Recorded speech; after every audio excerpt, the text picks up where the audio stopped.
죽음을 이기시고 부활하신 주님께서 우리의 삶을 어둠에서 빛 가운데로 건져내 주심을 믿습니다.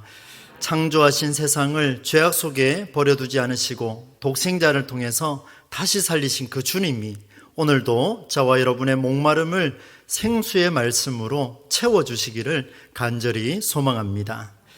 사랑하는 성도 여러분, 전통이나 교육을 통해서 우리는 일반적으로 떠올리는 내용이 있습니다. 이런 내용들이 모두가 가지고 있다고 해서 우리는 흔히 상식이다라고 그렇게 표현을 합니다.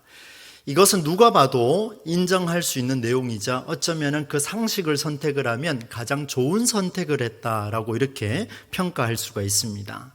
그런데 흔히 우리가 비상식적인 사람이 있다라고 표현하는 것을 보면 이 상식이라는 것이 하나가 아니라 겉으로 드러나는 것과 내면에서 이루어지는 두 가지의 형태로 어쩌면 3개, 4개라고 해도 과언은 아니겠습니다만은 흔히 보면 이 두 가지로 분리되는 현상이 있다는 것을 우리가 한번 생각해 볼 수가 있습니다. 두 가지의 분리가 어떤 형태로 나타나는지 그리고 이것을 하나의 상식으로 일치하게 할 수 있을까? 우리의 생각에 이 상식들은 내 관점이나 또 다른 관점에 있어서 분리될 수 있는데 이 분리되는 공통된 상식이 오늘 본문 속에서 어떻게 하면 일치되고 있는가를 우리가 만나볼 겁니다. 하나님께서 이 놀라운 성경의 상식을 저와 여러분에게 말씀해 주실 때 성령께서 우리 모두의 가슴 속에 찔러주시는 은혜가 있기를 간절히 소망합니다. 여러분, 본문의 상황을 보니까 매우 어수선합니다. 무덤을 지키던 경비병 중에 몇 명의 얼굴을 보니까 당황한 기색이 역력합니다. 그들은 큰 소리를 내지 못합니다. 대형 사건이 터졌습니다. 이상한 행동을 하기 시작합니다. 예수의 시신이 없어진 일을 확인한 경비병들은 머릿속이 복잡해졌습니다. 왜냐하면 일반 사람의 시신이 없어져도 황당할 텐데 그것도 십자가 처형을 당한 시신이 없어졌으니 혼란스러운 것이 어쩌면 당연한 일입니다. 어떻든 이 문제에 대한 책임에서 벗어나고자 그들은 멈추지 않고 성으로 달려가 대제사장들에게 알렸습니다.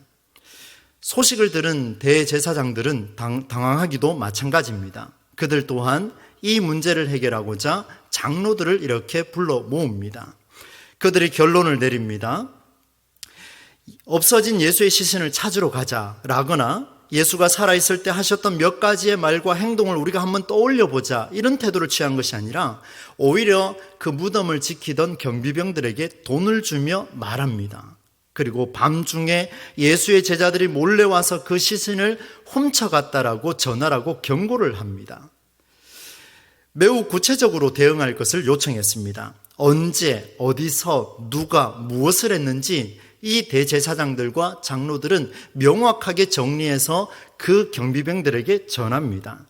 나름 정리해서 말하는 것을 보니까 매우 그럴듯해 보입니다.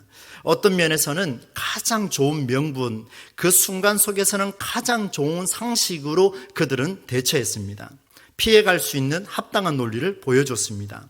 그러나 가장 좋은 것을 선택한 것과 동시에 최악의 것을 선택했다라는 사실 또한 그대로 드러나고 있습니다. 상황에 따른 그런 상식적인 모습이긴 하지만 이 상황은 최악의 상황으로 몰고 가고 있습니다.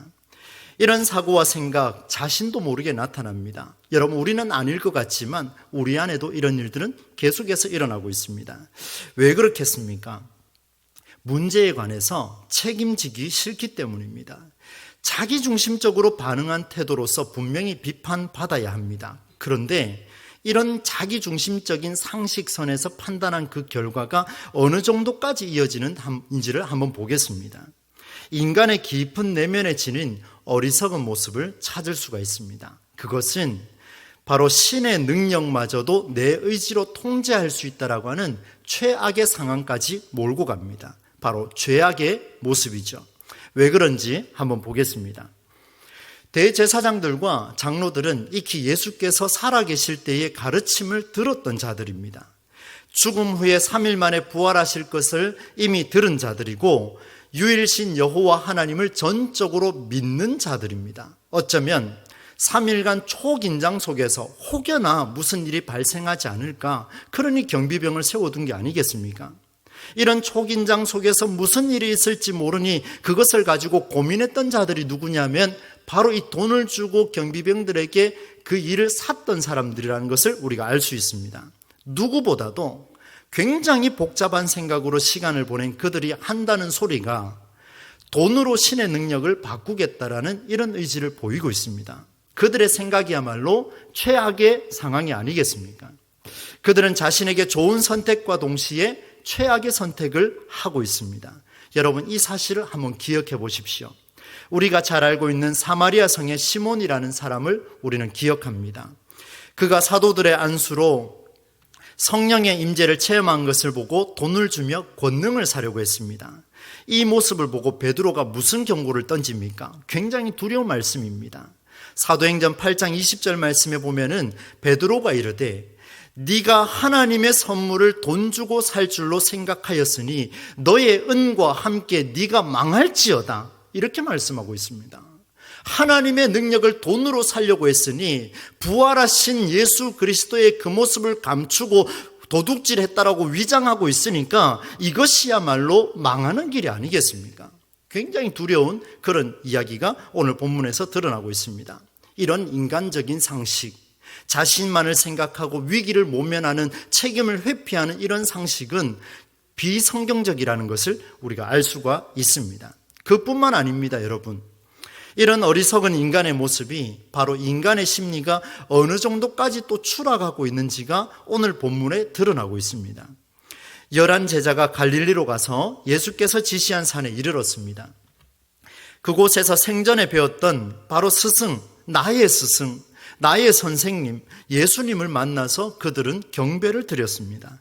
그런데 놀랍게도 이 마태의 기록을 보니까 17절의 기록처럼 예수를 배웠고 경배하나, 어떻게 기록되어 있습니까? 여러분 성경을 한번 보시겠습니까? 예수를 배웠고 경배하나, 뭐라고 표현합니까? 아직도 의심하는 자들이 있더라, 이렇게 표현하고 있습니다. 여러분, 이 제자들이 누굽니까? 3년이라는 긴 시간 스승과 함께 울고 함께 웃으며 함께 식사하고 함께 고난을 경험했던 그들인데, 복음을 가르치고 기적을 행하며 하나님 나라를 들었던 이 제자들이 눈앞에서 예수를 보면서 하는 이야기가 무엇입니까? 아직도 의심하는 자들이 있더라라고 그렇게 표현하고 있습니다. 가장 인간적인 상식으로 책임을 회피하며 대처했던 이 대제사장들과 그리고 장로들보다 더 심각한 사람이 누구냐 하면 바로 옆에서 보고도 그것을 의심하고 있는 자들, 바로 복음을 잘 알고 있고 가르쳤던 자들인 이 제자들의 모습이 아닐 수가 없습니다. 참으로 어처구니 없는 일이 아닐 수가 없겠습니다. 여러분, 제자들은 예수님의 가르침이 무엇인지 바로 옆에서 들었던 자들입니다. 죽음 이후에 3일 만에 부활할 것을 몇 번 들었습니까? 무려 3번이나 들었습니다. 그들은 예수님과 함께 있었던 자들이고 처음부터 예수를 시기하고 미워하던 그런 자들도 아닙니다. 인생의 가장 절정기에 바로 나의 주 그 스승 그리스도와 함께하는 삶의 여정을 살았던 자들이 누구냐면 이 바로 11 제자들입니다. 이런 그들이 아직도 의심하는 자들로 표현되었다는 것은 정말 충격이 아닐 수가 없습니다. 마태복음에, 그것도 28장의 끝절에 와서 이 마태복음 전체의 결론에 해당되는 이 부분에서 제자들이 아직도 의심하고 있다는 것을 보여주고 있습니다. 돈을 주고 거짓을 사버린 것보다 더 안타까운 장면입니다.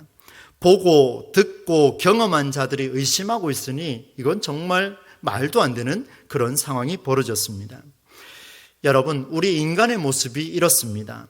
부활하신 주님께서 말씀하십니다. 우리는 부활한 예수를 안다라고 말하지만 실상은 그리스도인의 삶을 돈과 지식과 명예와 다양한 가치로 덮어버리고 있는 우리의 모습은 아닌지요. 매주 말씀을 듣고 있으면서도 그 말씀이 살았는지 죽었는지도 모르고 맹하게 그렇게 살아가고 있는, 교회는 교회요, 내 삶은 내 삶이요라고 생각하며 그렇게 당연하게 살아가고 있는 우리의 모습은 아닌지요. 이것이 바로 서두에 말씀드렸던 분리된 상식으로 살아가는 우리의 모습임을 성경은 고발하고 있습니다. 그렇다면 여러분, 이제 우리는 대안을 찾아야 됩니다. 이렇게 분리된 현상을 일치시킬 수는 없을까요? 우리가 어떻게 하면 그리스도와 함께하는 삶의 여정을 살아낼 수 있을까요? 놀라운 대안이자 그리스도인의 삶을 채우는 성경의 원리가 오늘 본문 속에 드러나고 있습니다. 여러분, 이 말씀을 깊이 묵상하면 단순히 보이는 지상 명령보다 더 깊은 의미가 담겨 있음을 우리는 깨달을 수가 있습니다. 오늘 본문 마지막 부분에 등장하는데 마태복음의 결론이며 예수님께서 우리에게 주시는 간절한 외침이자 지상 명령으로 알려진 이 말씀을 우리가 한 목소리로 함께 봉독해 보기를 원합니다. 18절로 20절까지 말씀입니다. 예수께서 나와 말씀하여 이르시되 하늘과 땅의 모든 권세를 내게 주셨으니 그러므로 너희는 가서 모든 민족을 제자로 삼아 아버지와 아들과 성령의 이름으로 세례를 베풀고 내가 너희에게 분부한 모든 것을 가르쳐 지키게 하라. 볼지어다 내가 세상 끝날까지 너희와 항상 함께 있으리라 하시니라. 아멘. 사랑하는 성도 여러분, 내용을 자세히 보시면 예수님께서는 나는 부활하겠다라는 말로 끝나지 않았습니다. 자기를 변호하고자 돈을 쓰지도 않으셨고 내 권력과 내 명예와 나는 이런 신분이다라는 것을 정의 내리고자 마지막 결론 내리지도 않았습니다. 권위를 보이거나 나의 직분을 말하지도 않았습니다. 온갖 논리를 펼쳐서 이것이야말로 기독교다라고 말한 것도 아닙니다. 이런저런 별명도 말하지 않았습니다. 오로지 무엇만 드러냈냐 하면 주님의 말씀을 드러내는 일에만 몰두하셨습니다. 너무 놀라웠습니다. 죽음 이후에 나는 3일 만에 부활할 것이라는 엄청난 사실을 실제로 부활하셔서 그 말씀을 이루어내신 분이 누구냐면 바로 우리 주님이시라는 것을 보여주고 있습니다. 말씀을 이루셨고 말씀을 성취하셨고 말씀을 실질적으로 살아내신 분이 누구냐면 우리가 믿고 있는 예수 그리스도인 줄로 믿습니다. 바로 이분이십니다. 이것은 우리가 말하는 그런 차원의 어쩌면 작은 기적이 아닙니다. 우리는 기적이라고 말하고 있지만 하나님께서는 그런 기적이 없습니다. 하나님께 어떻게 기적이 있을 수가 있겠습니까? 우리는 기적이라 말하고 내 한계를 말하고 있지만 우리 하나님은 그런 분이 아닙니다. 하나님이 기적을 행하셨다고요? 아니요. 그것은 하나님의 가치를 땅에 떨어뜨리는 그런 행위입니다. 그분에게는 부활이야말로 창조의 상식이고 성경의 상식입니다. 좋은 선택과 동시에 최악의 선택이 아닌 최고의 선택을 하신 분이 누구냐면 바로 우리 하나님이십니다. 겉과 속이 다르지가 않습니다. 두 생각은 일치했습니다. 좋은 쪽과 그리고 최고의 선택을 하셨는데 이게 일치되어 버렸습니다. 이것이 바로 예수 그리스도의 삶이었습니다. 여러분, 마태가 예수께서 말씀으로 시작하여 말씀으로 끝마치는 사실을 가장 멋지게 표현해낸 사복음서 기자입니다. 예수님의 생애 전체가 말씀이었고 본문 지상명령에도 예수님의 말씀으로 결론을 내리고 있다는 것을 우리가 기억해야 됩니다. 그 내용에 나가서 복음을 전하라, 이것보다 더 중요한 것은 그 말이 선행이 됐기 때문에 우리는 복음을 전하면서 살아가야 된다는 것을 보여줍니다. 먼저 선 것이 무엇입니까? 말씀입니다. 여러분, 이 말씀이 얼마나 위력이 있는가를 한번 보겠습니다. 볼지어다 내가 세상 끝날까지 너희와 항상 함께 있으리라. 아멘. 볼지어다 내가 세상 끝날까지 너희와 항상 함께 있으리라. 연약하고 부족하고 아파하고 고통스러워하고 미래가 불투명한 우리와 함께 하겠다라고 약속하신 그게 뭐냐 하면 예수님의 말씀입니다. 예수는 우리 눈에 보이지 않습니다. 그분이 우리에게 말씀하신 거예요. 주님은 우리에게 영원히 함께 할 것이라 선언하셨습니다. 전도해라, 영혼을 구원하라, 이런 단순한 전도의 차원으로 지상명령을 주신 것이 아니라 이 지상명령은 오히려 예수의 말씀으로 살아낼 때에 그 역사가 나타난다는 것을 보여주는 말씀입니다. 예수의 말씀이 뭔지도 모르고 예수가 누군지도 모르고 그 말씀이 내 안에서 살아서 역동적으로 일어나는 것을 모르는 상황에서 전도지 하나 들고 나가봐야 의미 없다라는 것, 바로 그 삶 속에서 하나님께서 세상스러움들로 하여금 우리에게 손가락질하는 것은 어쩌면 당연한 이치다라는 것을 보여주는 게 이 본문 말씀입니다. 여러분, 예수의 말씀으로 살아내라는 명령으로 이 말씀을 한번 받아봅시다. 그 말씀과 내 삶이 일치되는 순간까지. 왜 그렇습니까? 오직 주님의 말씀을 살아내라는 명령으로 받아야 할 텐데, 그 이유가 바로 이것입니다. 주님께서 세상 끝날까지 내가 너희와 항상 함께 하겠다라고 하셨으니 우리 또한 어떻게 살아야 합니까? 하나님 우리와 함께 하시네. 항상 영원히 함께 하겠다고. 그럼 우리 믿는 자들이라면 어떻게 해야 되겠습니까? 우리 또한 내 생명 다하는 그날까지 나의 주 나의 하나님 주님과 함께 영원히 함께 하겠습니다라는 이런 고백이 우리에게 나와야 하지 않겠습니까? 주님께서 세상에 있을 때 행하셨던 그런 깊은 성경의 삶을 오늘도 살아내기를 원하시는 그 간절함이 바로 우리가 보고 있는 이 십자가에서 드러났다라는 것을 우리는 이 부활의 절기에 깨달아야 하겠습니다. 전도지 한 장보다 더 귀한 일은 주님의 말씀으로 그렇게 살아내는 일입니다. 바로 그때 복음은 너무나 자연스럽게 증언될 것을 믿습니다. 오늘 저와 여러분이 예수의 말씀을 살아내십시다. 어떤 예수님을 믿으라고 말할 것이 아니라 그 말씀으로 살아내고 회복되어지고 다시 한번 행복이 솟아나기 시작하면 왜 예수를 믿는지를 수많은 사람들이 우리에게 묻지 않겠습니까? 그 교회가 왜 살아나는지 우리한테 묻지 않겠습니까? 이것이 돼야 되는데 우리는 반대로 가고 있습니다. 놀란 가슴에 대제사장들을 찾아간 경비병들은 매우 궁금했을 겁니다. 전혀 상상도 하지 못한 일이 벌어졌기에 이 문제가 대제사장들을 찾아가면 해결될 거라 그렇게 생각했습니다. 왜 그렇습니까? 그들이 예수를 십자가에 못 박았으니까요. 그런데 여러분 들어보십시오. 신앙이 있다라고 말하는 대제사장들, 장로들을 한번 보십시오. 놀랍게도 그들은요, 성경의 모습은 찾아볼 수 없습니다. 유일신 여호와 하나님을 믿은 그 대안도 찾아볼 수가 없습니다. 그들이 하는 방법을 잘 보십시오. 얼마나 지저분하고 더러운지요. 세상이 추구하는 돈으로 모든 문제를 해결하려 하고 있습니다. 피할 수 있는 좋은 상식을 선택했지만 그것이 최악의 선택인 줄은 그들은 깨닫지 못했습니다. 주님은 우리에게 물으십니다. 그때 우리는 어떻게 반응하시렵니까? 오늘을 살아가야 할 우리는 어떤 반응으로 삶의 여정을 나타내시겠습니까? 주님은 오늘도 성경으로 우리와 대화하기를 원하십니다. 말씀으로 살아내는 길밖에 없습니다. 말씀으로 살아내면 세상 끝날까지 함께 하시겠다라는 주님과의 동행이 무엇인지가 눈이 뜨이기 시작할 겁니다. 아직도 안 보이십니까? 그러면 우리는 또다시 말씀으로 돌아가야 하겠습니다. 말씀의 깊이로 들어가기를 원하십니다. 승천하시기 직전에 인간에게 주신 그 마지막 말씀, 끝절에 뭐라고 되어 있습니까? 내가 너희와 항상 함께 있으리라. 함께 하고 싶다. 함께 하고 싶다. 내 아들아 내 딸아 내가 너와 함께 하고 싶다. 이게 간절하게 들려져야 할 텐데 이 간절함이 우리에게 들려오느냐 이 말입니다. 말씀 앞에서 진심으로 서야 하겠습니다. 여러분, 진심으로 말씀 앞에 서는 자는요, 그 말씀이 반드시 진심으로 말씀을 살아내게 되어 있습니다. 이것을 진실되게 쳐다보고 진실되게 깊이 들어가고 진실되게 하나님 마음을 깨닫기를 원하는데 그리 살지 않는다는 것은 성경을 거짓되게 보는 거 아니겠습니까? 예수께서는 말씀을 통해 당시 모든 인간에게 진심으로 다가오셨습니다. 모든 것을 걸고 그들과 말씀으로 대화를 나누었습니다. 마태가 이것을 너무나 잘 알고 있었습니다. 그래서 사복음서에 보면은 그 예수님의 말씀, 바로 구약 성경을 통해서 말씀을 이루고 성취하려고 하는 이 예수의 심정을 구약 성경에 있는 말씀을 인용하면서 마태가 놓치지 않고 다 받아 적었습니다.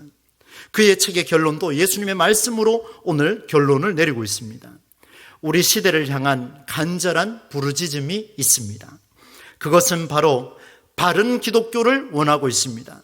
여러분은 어떻습니까? 주님께서 원하시는 기독교를 우리 시대에 수많은 사람들이 외치고 있습니다. 우리가 알고 싶은 것은 어떤 행사나 어떤 일이 아닙니다. 우리가 알고 싶은 것은 예수의 간절한 소원입니다. 여러분, 오늘 수요 기도회까지 나오신 것은 무슨 이유로 오셨습니까? 봉사하러 오셨습니까? 헌신하러 오셨습니까? 도대체 무엇을 하려고 오셨습니까? 우리의 소원은 무엇입니까? 예수께서 원하시는 그 소원을 우리가 알고 싶기 때문에 이 자리에 온 것이 아니겠습니까? 사랑하는 성도 여러분, 우리 대봉 공동체를 통해서 우리는 예수의 소원이 무엇인가를 고민하고 그 예수의 소원을 우리가 깊이 깨달아 가기를 간절히 소망합니다. 여러분, 설교를 통해서, 신앙을 통해서, 교회를 통해서 우리가 듣고 싶은 것은 진짜 예수의 말씀이 아닙니까? 그런데 놀랍게도 이것은요, 우리뿐만 아니라 교회와 복음을 멀리하는 저 밖에 많은 사람들도 이게 소원이라고 말하고 있습니다. 여러분, 우리 기독교를 향해서 손가락질하는 사람들을 한번 보십시오. 그들이 왜 손가락질합니까? 이유는 단 한 가지입니다. 그들도 예수의 소원이 궁금한 거예요. 예수 믿는 자들이 이렇게 살기를 원합니다. 예수의 소원이 무엇인지 너무나 궁금해하는 것은 이 땅의 모든 피조 세계가 궁금해하고 있습니다. 그런데 놀랍게도 교회 안에 있는 성도들은 그 예수의 소원이 뭔지를 깊이 고민하기를 꺼려하고 있다는 이 사실은 참으로 안타까울 그런 말씀이 아닐 수가 없습니다. 그런데 왜 우리는 이런 소원에 관심이 없을까요? 왜 다른 곳에 눈을 돌리고 있을까요? 여러분, 성경을 전하고자, 복음을 전하고자 다른 부분을 살려본들 성경의 깊이는 절대로 나타나지 않습니다. 성경이 진리이고 성경이 능력임을 아는 자라면 성경의 깊이가 살아날 때에 다른 부분도 동시에 살아난다는 것을 알게 될 줄로 믿습니다. 기독교가 다시 힘을 낼 수 있는 유일한 길이 있습니다. 우리 교회 공동체가 새로운 목사님과 함께 다시 한번 힘을 내고 새로운 100년을 향해서 도약할 수 있는 유일한 길이 있습니다. 그 길은 오직 성경을 통해서만 확신을 가질 수가 있습니다. 여러분, 현대인들은요, 많은 상처와 아픔을 경험하고 있습니다. 들려오는 소식이 너무나 안타깝습니다. 문제 없는 가정도 없고 문제 없는 개인도 없습니다. 치유하는 길은 다양합니다. 하지만 근원적으로 치유하는 유일한 길은 오직 성경을 통해서만, 주님의 말씀을 통해서만 일어납니다. 이 말씀이 살아서 움직일 때에 주님은 세상 끝날까지 우리와 함께 하시다고 약속했고, 이 말씀이 살아서 움직일 때에 우리 또한 우리와 영원토록 함께 하시는 그 주님을 만나게 될 것입니다. 우리는 성경의 눈에 비춰진 바로 이 비상식적인 삶을 다시금 회복해서 말씀으로 살아나는 우리의 삶이 되기를 간절히 소망합니다. 함께 하심을 경험하는 길은, 바로 영원히 함께 하겠다고 하신 이 예수님을 경험하는 길은 어떤 화려함도 인간의 기술도 많은 재능과 지혜에서 나오지 않습니다. 아무리 잘 만들어 본들 창조하신 주님의 말씀보다 더 좋은 스킬이 어디 있겠습니까? 마태가 마지막 기록을 예수의 말씀을 결론으로 내놓은 이유가 바로 여기에 있습니다. 실제로 부활하셨습니다. 말씀을 살아내셨습니다. 말씀을 살아낼 자들을 오늘 주님께서는 우리에게 찾으십니다. 그래서 지상 명령을 주셨습니다. 너는 구원받았으니 다른 사람을 구원하러 나가라. 이 말보다 더 중요한 게 있습니다. 너야말로 말씀으로 살아라. 너야말로 말씀으로 살아내거라. 그리하면 주변에 있는 자들은 당연히 내게로 돌아올 것이다 라고 말씀하는 것이 지상명령의 핵심입니다. 성경의 깊이를 경험하면 내가 만들 수 있거나 내가 주님의 뜻을 얻을 수 있다라고 생각하지 않을 겁니다. 오직 주께서 말씀하실 때 이뤄낼 수가 있습니다. 어느 정도의 위력일까요? 내가 하는 것이 아니라 우리 주님께서 이 일을 이루어 가시면 역사가 나타납니다. 어느 정도의 위력인지 보여드릴까요, 여러분? 18절 말씀 상반에 한번 보십시오. 예수께서 나와 말씀하여 이르시되 하늘과 땅의 모든 권세를 내게 주셨으니 아멘. 예수의 말씀을 붙들면요, 내가 할 수 있는 게 아니라 하늘과 땅의 모든 권세를 가진 그 주님이 일하시겠다 이렇게 말씀하고 있습니다. 그러면 우리는 뭐 해야 되겠습니까? 말씀 붙들어야죠. 묵상해야죠. 이 말씀이 우리를 살리는데 그 말씀의 능력이 어디 나온다고요? 주님께로부터 하늘과 땅의 모든 권세를 지신 분이 바로 일하시겠다 말씀해 주고 있습니다. 히브리서 4장 12절 말씀입니다. 하나님의 말씀은 살아있고 활력이 있어 좌우의 날선 어떤 검보다도 예리하여 혼과 영과 및 관절과 골수를 찔러 쪼개기까지 하며 또 마음의 생각과 뜻을 판단하나니. 할렐루야. 이겁니다, 여러분. 하나님의 말씀이 이렇게 살아있고 우리의 혼과 영과 및 관절과 골수를 찔러 쪼갠다라고 이야기하는데 우리는 다른 곳에 눈이 팔려 있습니다. 다시 주님이 말씀하시는 그 말씀 성서로 돌아가야 하겠습니다. 사랑하는 성도 여러분, 주님의 말씀으로 교회가 세워졌습니다. 주님의 말씀이 없었다면 전도도 없습니다. 주님의 말씀이 없었다면 교회의 전통도 없습니다. 주님의 말씀이 없었다면 우리도 없습니다. 시간을 채우는 그런 말씀, 설교, 그걸 말하는 것이 아닙니다. 살아있는 말씀, 바로 하늘과 땅의 모든 권세를 가지신 그 주님께서 설교자를 통하여 성령께서 말씀하시는 그날, 그 말씀을 듣고 여기 있는 모든 사람들이 무릎 꿇고 주님 앞에 회개하며 기도하고 매 예배 때마다 눈물이 쏟아지는 이것을 경험하는 것이 교회가 교회로서 살아가는 길이요, 그리스도인이 그리스도인으로서 살아가는 길이라는 것을 분명히 보여주고 있습니다. 우리의 혼과 영과 관절과 골수가 찔러 쪼개지기를 주의 이름으로 간절히 축원합니다. 바로 그때에 나의 결과가 아니라 하나님의 결과가 나타나게 될 줄로 믿습니다. 하나님의 능력이 우리의 일상을 바꿀 겁니다. 우리는 똑같은 일상을 살아갑니다. 어제도 오늘도 내일도 우리는 똑같이 살아갈 겁니다.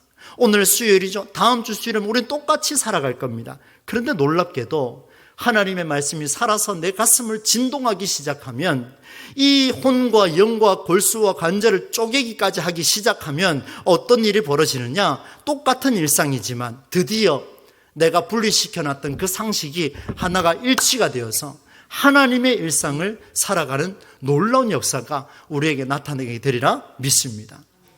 얼마의 돈으로, 얼마의 헌신으로, 얼마의 봉사로 주님의 말씀을 살 수 있다고 생각하지 마십시오. 그것은 주님을 우롱하는 일입니다. 우리 주님은 말씀을 이루고자 자신의 생명을 걸었습니다. 그 말씀을 이루고자 죽으셨어요. 자신의 모든 것을 쏟아내셨습니다. 그리고 우리와 함께 하겠다 약속하셨는데, 우리는 주님과 함께 하겠습니다 약속은 하면서 우리는 살아내지 않습니다. 우리는 그 말씀을 약간의 헌신과 수고로 대체하고 있는 것은 아닌지, 약간의 직분을 가지고 하나님 앞에 조금 더 헌신하면 되는 것은 아닌가, 이 정도로 하나님을 우롱하고 있다면 오늘 사랑하는 성도 여러분, 우리 모두가 성령의 음성을 들어야 합니다. 우리 가운데 주의 영광이 나타나기를 간절히 소망합니다. 그리하여 이 놀라운 역사의 현장을 벗어난 외로운 교회, 외로운 성도, 외로운 개인, 외로운 그리스도인의 삶에서 우리는 벗어나야 하게 될 줄로 믿습니다. 우리는 반드시 벗어나야 돼요. 말씀을 맺습니다. 바로 이 수고가 있을 때, 어떤 수고입니까? 하나님의 말씀이 살아나기 위해서 내가 또 주님 앞에 서고 주의 말씀을 묵상하고 주님께로 돌아가고자 몸부림치고 있는 이 헌신의 정도가 어느 정도라고요? 내 생명까지도 걸 수 있는 이 정도까지 가야 하나님의 말씀과 내 삶이 일치가 되지 않겠습니까? 이 말씀을 준비하며 상당히 두려웠고, 이곳에서 선포하고 있는 제 자신이 거짓말이 될까 지금도 기도하는 마음으로 선포하고 있습니다.